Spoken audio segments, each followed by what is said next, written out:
When a self-proclaimed loser and atrocious failure was forced to leave his university, he began to isolate himself in his room. For years, he did little more than hang out on various image boards like 4chan, 8chan, and the like. This led him down a dark path. However, Stefan wasn't capable of doing what he envisioned.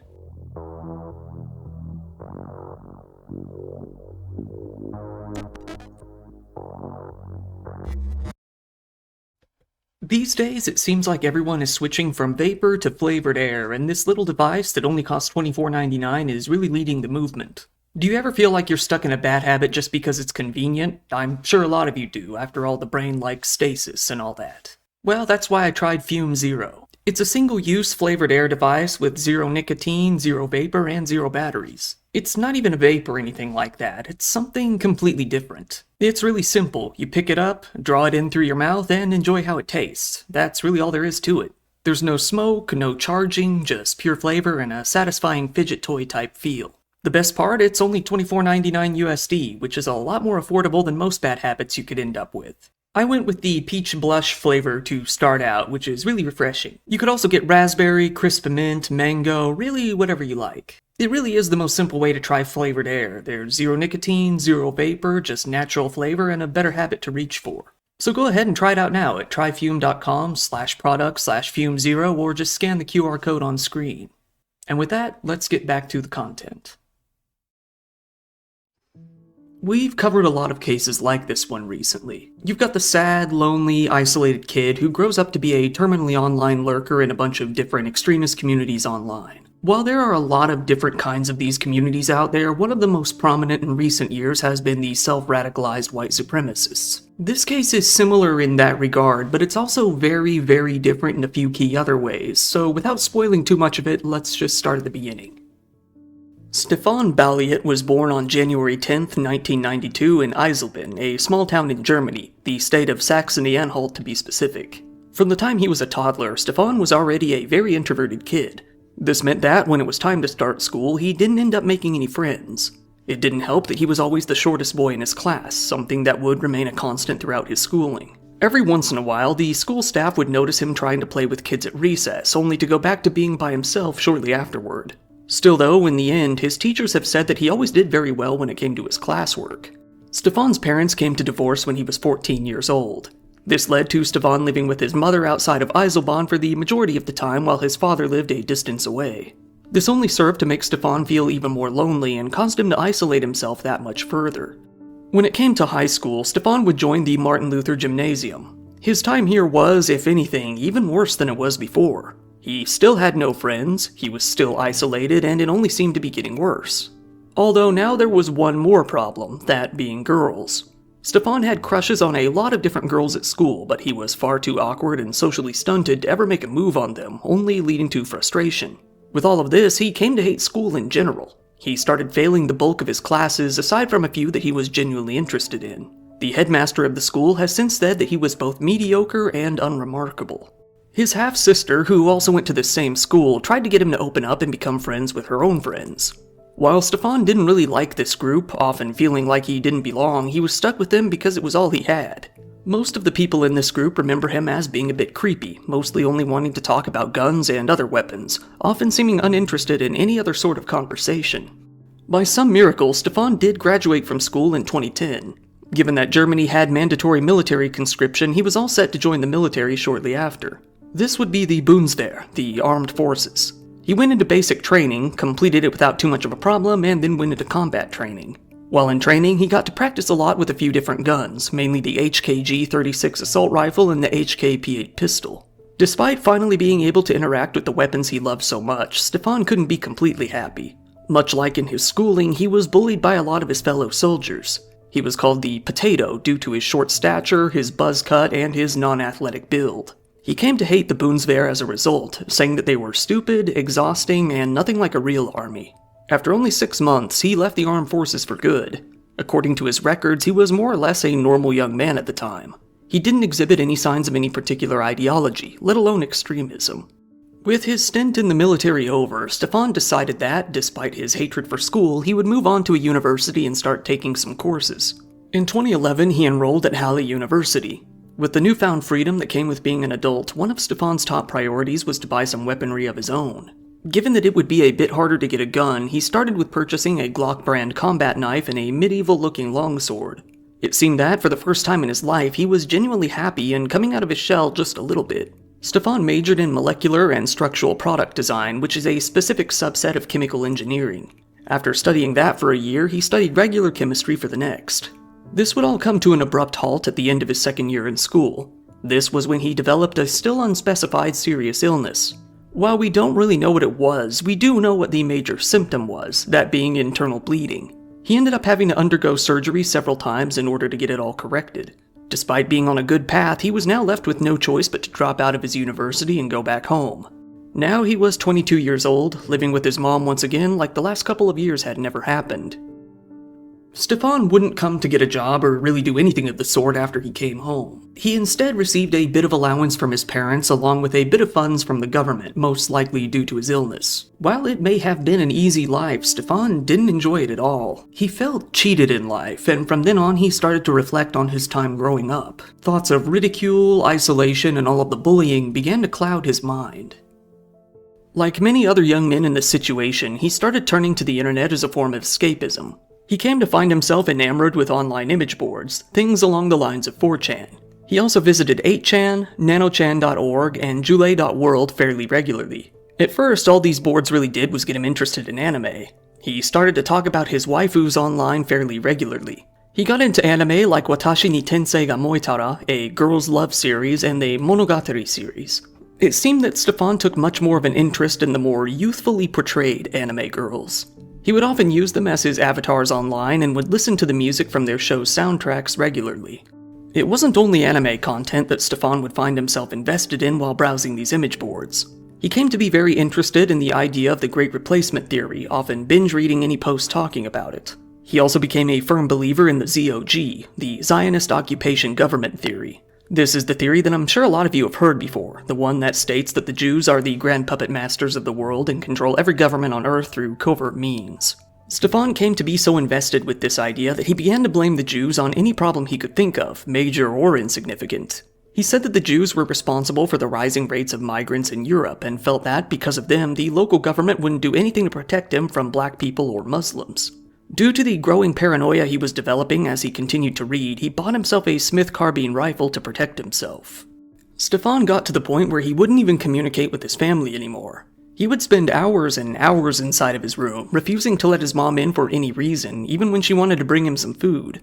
In the dark isolation of his bedroom with nothing but image boards to keep him company, he grew more and more paranoid. He felt that a rifle and a few knives wouldn't be enough to protect him in the end. This was when he developed an interest in buying even more weaponry. Given that he didn't want to be caught trying to buy too many firearms, Stefan came up with what he thought would be a great idea. He would build his own weaponry. Seeing that people were able to build simple guns with 3D printers online, he decided to take a crack at it himself. To figure out how to better build guns, Stefan played a game called World of Guns Guns Disassembly on Steam. He racked up a decent playtime of around 80 hours doing so. With a mixture of 3D printed parts along with barrels and some casing that he would order online, he built a couple of rudimentary guns in his father's workshop and began to experiment with them. He began to swear by these weapons, wanting to prove their value to people in his circles. He would either hide all of these guns under his bed at home or tuck them away in his father's workshop. Steven's mind really began to rot away as he continued down this path. His new violent ideations and extremism began to spill over into his real life as well. He came to attend a birthday party in 2016. It was during this party that he pulled a knife on someone over what was called a minor dispute. That never led to any sort of charges or jail time, however, and he was let go. He started making more racist jokes at home, often telling his mother the white man doesn't count for anything anymore.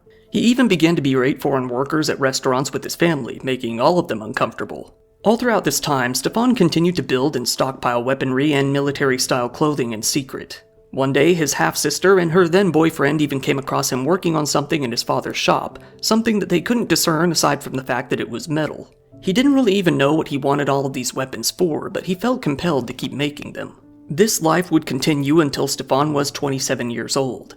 That was when, in 2019, he came to hear about the Christchurch mosque shooting in New Zealand. This was where an Australian man, Brenton Tarrant, killed over 50 people in a massive attack due to his own white supremacist views. Stefan had already been interested in another similar attack, the 2011 Norway attacks committed by Anders Behring Breivik, in which 70 people died. After Brenton came Patrick Crusius's attack on a Walmart in El Paso, Texas, where he set out to kill as many Hispanic people as he could. Stefan became thoroughly invested in all of these attacks. While Stefan claims that he never idolized Brenton Tarrant to the extent that the other young men in his shoes did, he did find a lot of inspiration from the attack itself. He came to decide that he would attempt a massacre on that scale of his very own. While Stefan definitely disliked Muslims, he didn't hate them as much as Brenton did. Stefan felt that Muslims and their culture were being weaponized by the Jews to take Europe down. He wanted to attack the people at the very top of the Zionist pyramid, the people he felt were ruining his life and his country. Stefan started to debate on where he would even commit such an attack. Wherever he did do it, though, he felt that he would need even more weaponry. While working out his plans, he continued to 3D print guns and buy gear on the internet. He got into building pipe bombs, Molotovs, and other improvised explosives. At first, he thought of attacking either a mosque like Britain did, or what he called an Antifa culture center. It isn't quite known what specifically he meant by that or what he was even referring to.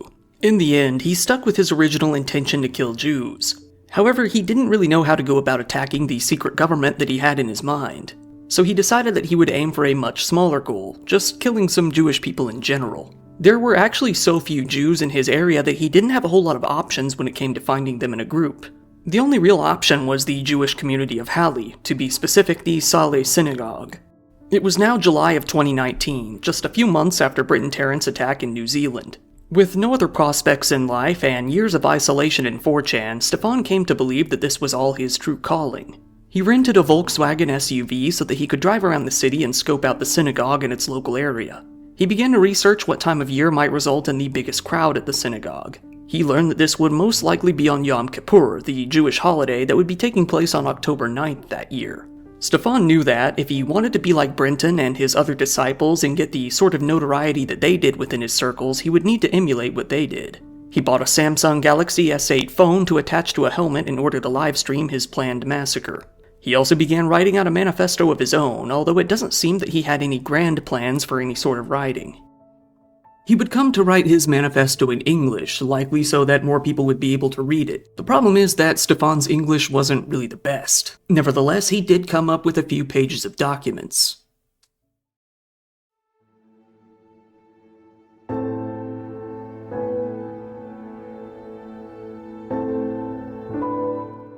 The first of these documents would be only one page, something of a README file. In this page, he posted what would be the link to his livestream on Twitch. This would be on his personal account, one by the name of Spilljuice. He also revealed here that he had been in contact with and received funding from another member of 8chan. It seems that he had tricked this man, telling him that he would be shooting up a mosque when his intention was to hit a synagogue all along. He wrote, "There is one person I want to thank especially. That's Mark, former BO of 8chanV and owner of VCH.moe. His gracious donation of 0.1 Bitcoin helped me a lot. He should be really pissed right now, of course. I wanted to kill only Muslims and promised I wouldn't name him. You know what? Fuck you, you filthy Jew. If this person even exists in real life. He would be a CIA N-word trying to radicalize and set up people online for all I know. I mean, why would a fucking Jew give away money for free?" The next document would be Stefan's main manifesto, but even this one would be fairly bare bones. The first several pages of the document mainly show off his gear, explaining everything about each one of his weapons in great detail. He did relent when explaining his knife though, writing, "Glock combat knife. It's a knife. You know what a knife looks like? For stabbing things with the pointy end." He then listed his objectives in his attack. One would relate to his new passion for homemade weaponry. That goal would be to prove the viability of improvised weapons. The second would be to increase the morale of other oppressed white people with his livestream. The third would be to kill as many non-white people as he could, but specifically Jews. The one bonus objective was listed as, "Don't die." Next came to his description for his plan. As we know, he wanted to attack the synagogue. He stated that he wanted to attack this location specifically because it was the only area nearby with a lot of Jewish people present. He noted that the security would be high, saying that he would either have to force himself in or coax them out somehow. He said that he may even be killed in the street, calling it spilling his spaghetti, and get mocked once again. He said that he would have to be extra careful, as he says that the Jews are one of the only groups in the country with access to weapons and allowed to conceal carry. He admits that he will stick out, calling himself a weeb and saying that he looks like a terrorist. He wrote, "I originally planned to storm a mosque or an Antifa culture center, which are way less defended, but even killing 100 golems won't make a difference when on a single day more than that are shipped to Europe. The only way to win is to cut off the head of the ZOG. If I fail and die but kill a single Jew, it was worth it." He ends with, "Choose the best way for entry spontaneous. Go in and kill everything. Improvise if when something goes wrong. Drive away. Kill some more. Repeat until all Jews are dead or you prove the existence of waifus and Valhalla, whichever comes first. Jej." He then lists a bunch of achievements he can gain in his attack, all of which are modeled after video game achievements/trophies. Most are for killing certain kinds of people, like race, gender, age, etc., or for killing people with certain weapons. Some of the more notable achievements outside of that area are: No Way Back, upload this PDF. Hello World, have a successful livestream. The Way of the Autist, kill someone with the sword. That Really Grinds My Gear, kill someone with the secret weapon. I Liked That Hand, accidentally frag yourself with the improvised explosives. While you may think that this was the end of the manifesto, there was actually one more document included. This one was brief as well, only consisting of a few pages with a couple of lines of text on each. The headline on the first page reads, "Techno-Barbarism, a spiritual guide for discontent white men in the current year +4. De-domesticate yourself and kill all Jews." The next page says, "Mudslams, Christ-likes, commies, N-words, and traitors too," revealing that Stefan hated Christians and communists as well. The third page is really something else. It only consists of some white text on a white background, and that text is a dick joke. It's a drawing of a penis in text format. It then says, "Venus, thanks for reading." The fourth and final page features some art of an anime cat girl sitting in a cardboard box. It reads, "Become a techno-barbarian today and get a free cat girl." In much smaller text nearby, it says, "Disclaimer, you need to kill at least one Jew to qualify. Alternatives include fox girls and normal waifus. She will always be loyal, so treat her good."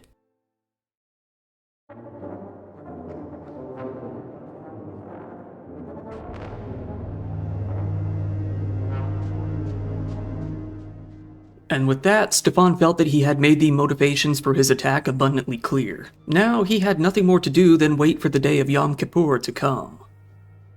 This brings us to the day, October 9th, 2019.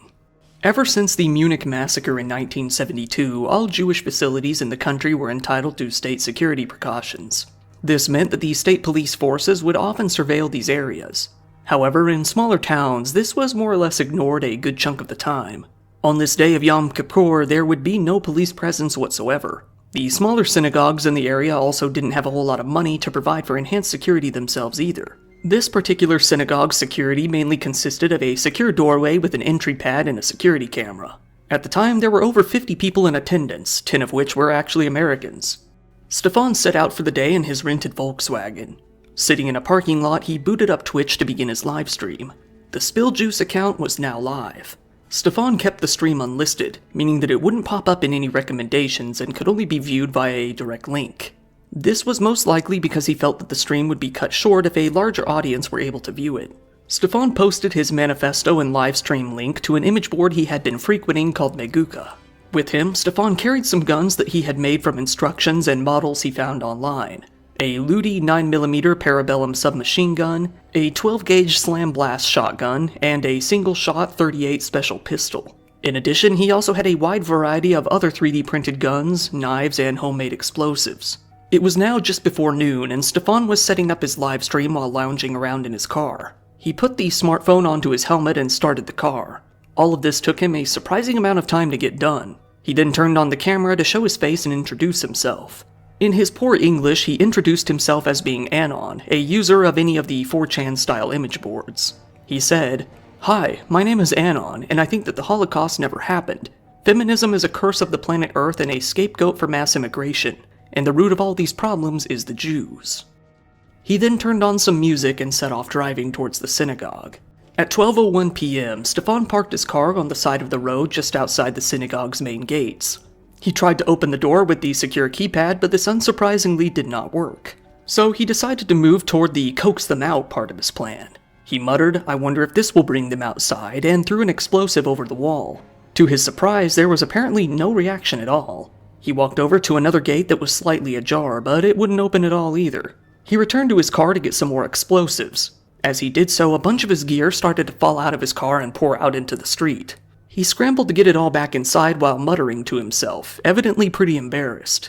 He then took one more bomb from the car and placed it in the opening of the ajar gate and set it off. Right then, a white German woman named Jana Lang came walking down the side of the road. Hearing the commotion involving the explosive, she told Stefan, "Is that necessary while I'm walking here?" and continued past him. Once again embarrassed, Stefan pulled up his gun and shot her in the back, despite her not being one of his designated targets. She then collapsed to the ground against his car. His gun then jammed, leading to him complaining and struggling to get it fixed. At the same time, someone from inside the synagogue called the emergency number for help. It took about one more minute for the police to get the information. One more person would call shortly after. Stefan returned to the gate where he had placed the bomb previously. It hadn't budged in the slightest. In a fit of anger, he shot Jana several more times in the back as she lied on the ground. In doing so, he accidentally shot out his own rear driver's side tire. The tire started hissing wildly, leading to Stefan exclaiming, "I shot out my own tire, fuck," to the audience. With several embarrassments in a row at the very beginning of his attack, Stefan began to get discouraged. He walked around to the side of the building to go in another entrance only to find that no other gate existed. He sighed, saying, 100% fail, that's pretty rare here. Walking back toward his car, Stefan saw a mailman looking at Jana's body on the ground. The man asked what was wrong with her. He then asked Stefan, "What are you doing here?" Unable to hear, Stefan asked, "Come again?" The man responded with, "The woman is, while looking towards her. Stefan pulled up his gun and aimed it toward the man, but it appeared that the man didn't really think that his gun was real. Stefan's homemade gun failed to fire once again, leading to the man giving him a weird look and casually getting back into his own car, sitting there in park for a few moments before even driving away. Stefan, still determined to get into the synagogue, made his way back to the entrance with the keypad. "What's going on with this?" he said. He pulled up his shotgun and fired it at the door multiple times in a row. Even after that, he still couldn't get the door open. He began trying to kick it open, but that too failed. He shouted, "Shit, man," and fired his gun into the air in a rage. Thanks to the security camera, everyone inside the synagogue was able to watch in awe as he continued his desperate attempts to get inside. After failing in his battle against the door, he went back to his car once again to grab some more equipment. This time, he chose to take out another explosive and chuck it over the wall. This one was a misfire and didn't go off at all. Once again humiliated and disappointed in himself, Stefan muttered, "What else could you expect from a loser?" He then gave up and decided to just leave. Walking back to the driver's side of the car, he looked down toward Jana and called her a pig. He hopped back in and started the car, muttering, "Fuck it," to his audience. As the car came on, the song Moso Express from the anime series Monogatari started to play. He pulled away from the synagogue, tired of the whole thing. In the end, none of the Jewish people in the area were harmed in the slightest. After driving a short distance, Stefan stopped the car to check out the tire. He complained that it was indeed shot out by his own gun. He screamed, "I'm such a failure, man," before he set off once again, anime girls singing in the background. Speaking to his viewers, he then said, "Sorry guys, I'm fucking neat again. I can't shit." That most likely meant that he can't do shit, but maybe he was constipated, we can't rule that out. "I kill someone, but I tried to kill some nuts man here. And then pathetic loser I am, fuck." However, it was then that a new target caught Stefan's eye, a kebab shop. While he had made Jews his primary target, it seemed that he was willing to settle for something else if it meant easing some of his humiliation. He shouts, "Kebab, I'll take it," before reaching for a bomb in the car. He then noticed that the bomb had likely fallen out previously along with the avalanche of other gear. He laments, "I've lost it, fuck it." Stefan arrived at the Turkish kebab shop called Kiez Doner about 500 meters away from the synagogue. Parking the car across the street, he gathered some explosives and walked across the busy road to the shop. He started by throwing a small bomb through the door, hiding around the corner while he waited for it to go off. He then made his way back to the front of the shop and opened fire through the window. Only 2 people were inside, an old man and a younger one. The older man ran through the back of the shop while the younger one, likely in shock, hid behind a few vending machines against the wall. Stefan reloaded his gun at the table and then made his way over to where he was hiding. He strafed back and forth along the edge of the vending machines as the man begged for him not to shoot. The man started to cry, leading to Stefan muttering, "Shut the fuck up." He aimed between the vending machines and shot this man, Kevin Schwartzy, as he hid. Stefan then returned to the tables and attempted to get his malfunctioning gun to work again. Frustrated, he left and started walking back to his car. As he saw a man running away from him, he took a shot and completely missed, shouting "fuck" once again. He got back into the car and threw his helmet along with the camera down in the seat. Messing with his gear, he began to speak to the camera. "Sorry guys, the fucking Ludi is shit. Shit, man. I think this is a stupid idea. I can't do anything right, man. I can't because I'm fucking atrocious." He then got back out of the car once again and started walking along the sidewalk. He saw two people fleeing and shot toward them with some of his homemade guns. He didn't hit either of them either, leading to more cursing. He walked back into the kebab shop where he could hear some labored breathing. "He's still alive?" he exclaimed. He walked back around behind the vending machines and shot Kevin once more in the body and then once more again in the head. Finished, he began walking back to his car to leave. Getting inside, Stefan admitted defeat in regards to his homemade weapons. Relenting, he told his viewers, "In any case, I've clearly proven how worthless improvised weapons are." It was then that the police began to arrive on scene and his tone changed. "Oh, police. Okay, now I'm going to die," he said, almost as if he knew he wasn't getting out of this. He hopped out of his car and shot toward the police 4 times with one of his guns. The police fired back. Stefan tried to light a bomb to throw at them, but then he realized he had lost his lighter somewhere. Now he couldn't even light any of them. He laid low for a few moments as he looked for it, but then the police started shooting again. He started driving away from the scene, ducking down as low as he could. After a minute, he threw his helmet and camera down into the seat again, once again admitting defeat, exclaiming, "Sorry guys, all weapons have failed, man." He started driving toward the city of Leipzig. He wanted to see if anyone on the news was talking about him, so he flicked on the radio. He was very disappointed to see that they weren't. It was then that Stefan noticed something. He had been shot. A bullet had hit him in the side of the neck. He began to moan from the pain, saying, "I don't think I'm gonna die from it. It doesn't hurt that much. But it's probably the adrenaline. But it doesn't matter. Never mind. Cheap equipment doesn't last long." He turned the camera around to show the wound to his neck very briefly before once again throwing it into the seat. It was then that he gave up for good. He told his audience, "So guys, that's it. There's no more action. I'm a complete loser. I will discard the smartphone." His face is seen briefly as he chucks the phone out of the window. It crashes down onto the street and rolls for a while, landing with the camera up to see cars passing over it. After a while, the live stream ended. While Stefan was finished attempting to carry out his attack, he wasn't finished in his bid to escape. He drove to a town called Wiedersdorf near Landsberg, about 15 kilometers northeast from the scene of the crime. Meanwhile, the police were on scene at the synagogue, checking Jana's body and removing it from the scene. Stefan, ditching his rental car, pulled up his gun and aimed it at a couple, trying to hijack their car. They refused to hand it over, so he shot at them. They were both hit, but they were left clinging to life. Then he saw a taxi. He held the taxi driver at gunpoint and stole his car instead. In the taxi, he started driving south. The authorities back home put out a bulletin saying that they were dealing with a rampage situation. They alerted the local community to find shelter and closed the city's train station. In his frenzy to escape, Stefan didn't make it very far before the police spotted him. They noticed him in the stolen vehicle driving the completely wrong way down the highway in confusion. Moments later, Stefan came to collide with a truck. Surprisingly, even going at a high speed, he was relatively unscathed. He hopped out of the car and started to make a break for it on foot. However, it was only a matter of minutes before 2 police officers tackled him to the ground and put him in cuffs. His attack was now finally over. The whole ordeal had lasted a little over 1 hour. Stefan had killed 2 people, Jana Lang and Kevin Schwartzy, both white, non-Jewish Germans. He had failed to kill any of the actual targets he had set out to kill, only murdering 2 of the people he felt he was sworn to protect in the end. He had dropped his bombs into the street, failed to open a gate despite shooting the latch numerous times with a shotgun, shot out his own tire, broken a number of his homemade weapons immediately upon using them, got shot by the police, drove the wrong direction down the highway, and crashed his getaway car. Every single aspect of his attack was a complete failure, and he made it clear that he knew that in his comments. Stefan was thrown into a police helicopter and taken to Wiedersdorf. They landed in town at around 4 p.m. A number of police officers and ambulances were there waiting for them. The couple that he wounded in the failed carjacking were swiftly taken to the Halle University Hospital with gunshot wounds. It wasn't looking good for them, but after some emergency surgery, they came to stabilize. It was soon announced that they would make a full recovery.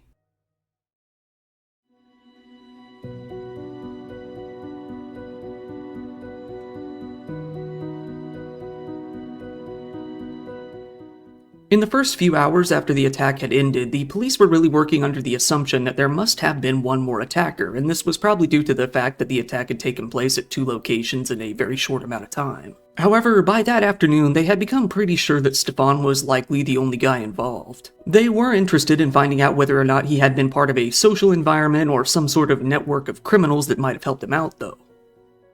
The federal prosecutor came to take over the investigation, feeling that the attack had potentially violated Germany's internal security. They came to find that no organized terror group had actually been involved. In the end, they said that the criminal was a German national, one who notably had no criminal record whatsoever. After a search of his home, their conclusion was that he lived on image boards for years and radicalized himself of his own volition. The chairman of the Halle Jewish community, a guy named Max Privorotsky, wasn't too happy with the police response that day, saying that they arrived far too late. They didn't get to the synagogue until about 10 minutes after the original call, and by then Stefan had already left. Had they responded more quickly or just been there in the first place, at least Kevin's death wouldn't have occurred. The chairman said that this wasn't even the first time they'd had problems. They had requested the police service they were legally obligated to on several occasions only to be turned down, told each and every time that the area was fine and that they had nothing to worry about. They had installed the security door and the security camera themselves and used volunteers from the congregation to monitor it, a choice that may have saved an untold number of lives. As people began to take footage and photos of the aftermath of the crime with their phones and posted it on social media, the police pled with them to stop sharing it. They asked that anyone with this sort of evidence handed over to the police properly instead. The image board that Stefan had used to announce his attack, Meguka, was shut down shortly after the attack ended. Much like in Brenton Tarrant's attack, the New Zealand government's Office of Film and Literature came to classify Stefan's livestream of his attack as illegal to download or distribute within the country. In such a short time after Christchurch, it was becoming very evident that the copycat crimes were not going to stop. More than 10,000 people came to march in Berlin against anti-Semitism and show support for the victims in the crime. Stefan, now in police custody, was ordered to undergo a psychological evaluation. The doctor described him as having autistic traits along with a complex personality disorder. He was found to be at an average level of intelligence. It was said that he was a socially awkward loner with a low sense of self-worth. Stefan refused to let the courts describe him as mentally ill in his trial. He said that any such diagnosis would be politically motivated. In reality, he wanted the followers he thought he had to take him more seriously as an authority figure within their circle. A few days after the attack on October 11th, 2019, Stefan appeared at a hearing for his case. Here he fully admitted to what he had done and confirmed that he was motivated by his hatred of Jews. His lawyer confirmed that this was to act as his confession. The investigators present said that Stefan had hoped that he would inspire other people like him to commit similar sorts of attacks themselves. In April of 2020, the prosecutors announced that they had finally filed formal charges against Stefan Balliet. 2 charges of murder, 68 charges of attempted murder, incitement, bodily harm, and predatory extortion. Stefan appeared to understand that he was, most likely, very screwed. He was transferred to a higher court in a different town and appointed a new lawyer as his defense. At their first meeting, Stefan asked the lawyer if he was Jewish. The lawyer responded that he was not. Even so, Stefan responded with, "Even if you were a Jew, I would not reject you now." The lawyer told Stefan in no uncertain terms that he had no way of getting out of this whatsoever. He had recorded the attack himself. On December 21st, 2020, Stefan was sentenced to life in prison with subsequent preventative detention, which was the highest sentence possible in Germany. Stefan didn't get the kind of recognition he wanted, even within his own circle. He was mocked for having failed so spectacularly and for only killing ethnically white Germans. Sometimes he was portrayed as an Aryan-looking anime girl himself. In particular, his struggle with the door at the synagogue made him into a laughingstock, resulting in a bunch of different memes over time. It was only a few months later that Stefan's medical problems would come back to bite him. While in prison, he suffered a ruptured spleen. He lost a lot of weight, looking very frail overall. He said that he would rather die and refused all medication. He mostly stopped eating and suffered from constant severe depression. His life in prison was hell, and he was desperate for a way out. In June 2020, he decided to act on those plans. He climbed a 3.4-meter fence while out in the prison yard one day and made a break for it. It was only a matter of a few minutes before the guards caught him. This only made things much worse. Now Stefan would be leaving his fairly cushy prison and heading out to a maximum security joint. Still though, Stefan couldn't stomach the idea of staying in prison. He began to collect material throughout his days behind bars in order to once again build an improvised weapon. Roughly a year and a half later, in December of 2022, he decided it was time to put his plans into motion. He used this homemade gun to hold 2 guards hostage, telling them that he had a machine gun. He forced them to open the doors for him and began to make his way out of the prison. However, after making it through one door, the guards were unable to get through the next door with their clearance. When backup arrived, Stefan was quickly overwhelmed and taken down once again. He was once again transferred to an even more hardcore prison, and now he would be facing even more charges. Not only that, he was about to get sued. One of the prison guards he held hostage developed PTSD from the incident and missed quite a bit of work. The trial for Stefan's new charges took off on January 25, 2024. He was charged with taking hostages and violation of the Weapons Act. It was revealed that his prison gun had been made out of wire, pins, and batteries, among other things. He was asked where he got the gunpowder used in the cartridge-style bullets he made for the gun, but he refused to tell them, calling it a professional secret. The next month, he was sentenced to 7 more years in prison for the escape attempt in order to pay compensation to both of the officers that he held hostage. One of them ended up getting 8,000 euros in compensation from him, while the other, the one with PTSD, got 15,000 euros and an extra 2,262 for the loss of earnings. Stefan very well may attempt to escape from prison once again, but the odds aren't in his favor. Prison guards are now made aware that he's very skilled at building weapons out of pretty much anything, and cautioned to watch closely what kind of items he's given. In maximum security, it's also far less likely that he can simply scale a wall again. Even if he does make an attempt, Stefan has demonstrated time and time again that he will fail at anything he tries. The citizens of Germany can sleep tight knowing that fact.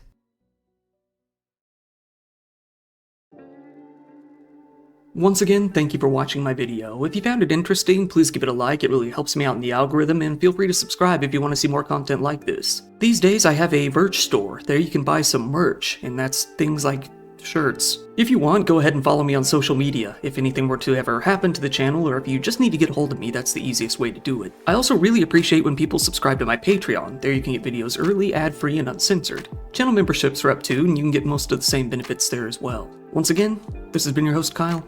Thank you, and good night.